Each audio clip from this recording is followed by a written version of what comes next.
Di video kali ini, gue pengen bahas 7 kebohongan uang yang bikin lu miskin. Karena uang itu adalah mindset. Jadi, apapun yang ada di pikiran lu, itu yang bikin uang lu berapa. Jadi, ini gue akan bahas virus-virus yang bisa disebarkan oleh orang-orang miskin. Kebohongan pertama yang disebarkan oleh orang miskin adalah uang itu jahat dan orang kaya itu egois. Ini adalah ajaran sesat. Ya, karena uang itu adalah netral. Ini banyak banget virus disebarkan oleh orang-orang miskin, keluarga orang miskin, orang tua orang miskin, dan teman-teman orang miskin. Mereka bilang bahwa uang itu jahat. Lihat yang punya rumah bagus itu pasti adalah orang jahat. Dia pasti penjahat, dia pasti melakukan sesuatu tindak kriminal untuk mendapatkan uangnya. Lihatlah artis itu, dia bisa kaya ya, dia 30 tahun ngartis, dia pasti cuci uang. Uang itu netral, uang adalah kaca pembesar. Apakah kalian nggak pernah melihat ketika truk jatuh ya, bawa makanan, bawa telur, bawa apapun itu, ujung-ujungnya apa? Dijarah oleh orang miskin. Apakah ada orang yang punya uang banyak lalu jadi jahat? Ada. Ada yang punya uang banyak lalu jadi berbagi seperti Warren Buffett dan membagikan 99,9%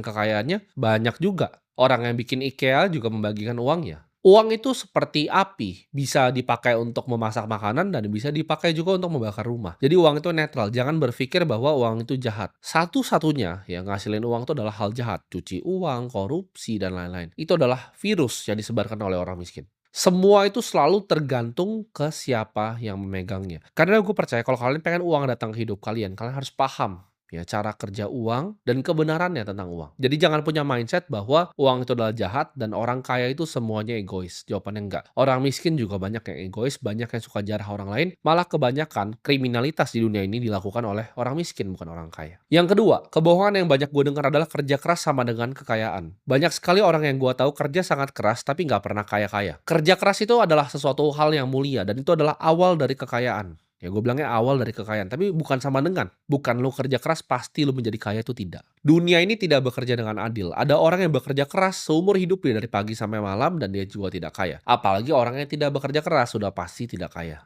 Yang bikin kaya itu bukan kerja keras, tapi kerja benar, ya, kerja dengan hikmat di ladang yang tepat, di waktu yang tepat juga. Kadang dunia ini tuh bukan seberapa keras lu mendayung, tapi lu mendayung dengan kapal apa. Ada beberapa industri di dunia ini di bawah matahari ini yang bikin lebih banyak orang kaya dibanding industri yang lain. Itu adalah fakta yang terjadi. Kalian semua yang di sini itu harus belajar melihat peluang yang biasanya orang lain nggak bisa lihat. Apakah lu bisa jadi orang kaya dengan jualan nasi goreng bekerja keras dari pagi sampai malam? Jawabannya bisa. Mungkin lu nabung untuk bikin gerobak kedua, gerobak ke-10, gerobak ke-20. Lalu bikin cabang rumah makan pertama, lalu rumah makan ke-20. Bisa nggak bikin ratusan juta per bulan? Bisa. Tapi apakah itu kaya raya? Tidak. Kerja keras bisa. Ya, bawa lu sampai kaya, tapi untuk kaya raya tidak bisa. Dibutuhkan industri dan pilihan industri yang tepat.